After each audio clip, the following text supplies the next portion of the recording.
My project looks at a very widespread populous phenomenon that has to do with Nigerian gospel music as well as Nigerian Pentecostalism. A kind of culture, one would say, that is sort of emerging in the post-colonial phase of Nigeria, a kind of popular music that incorporates a wide array of genres and styles of music making, a kind of popular music that involves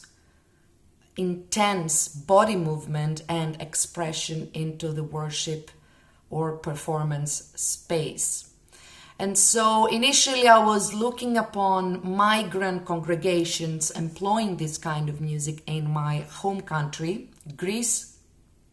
And through this postdoc, I got the opportunity to explore what's happening in other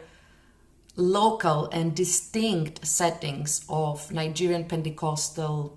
background. And so I started with Sao Paulo, Brazil, and then followed up by looking at distinct congregations in Manchester and London in the UK, as well as later on in Lagos, Nigeria. And in the meantime, I was also looking upon how these worship communities and repertoires of music making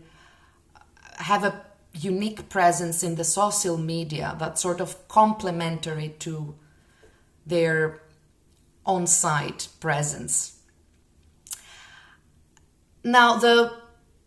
the project of local musicking more collectively has been detrimental in my focus upon locality, the production of locality, what's happening with religious music making and senses of belonging and community, as well as I was sort of trying to trace similarities and differences, continuities and discrepancies across all these very different field settings I was looking at. So I was basically asking how similar or different can music be played, experienced, and thought about across Sao Paulo, Manchester, London, Lagos, and the social media, and among communities of a similar affiliation, namely communities that do have a link with Nigerian Pentecostal worship practice and their affiliated music repertoires.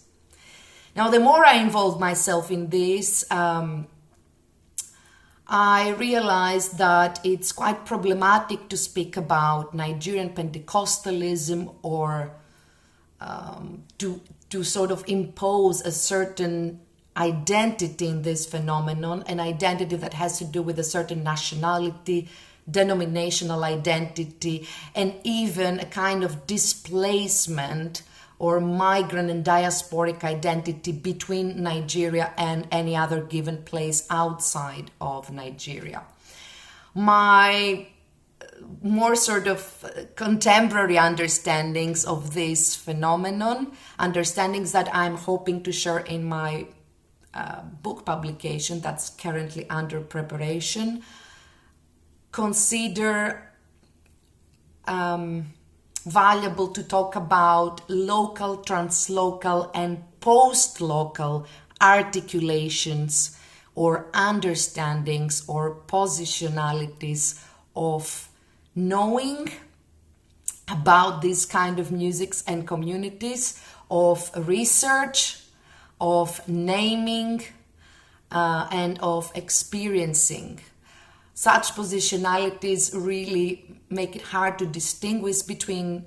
the people who we call research participants and the people who we call researchers. It's been a fascinating journey so far, and the local musicking company has been invaluable in it.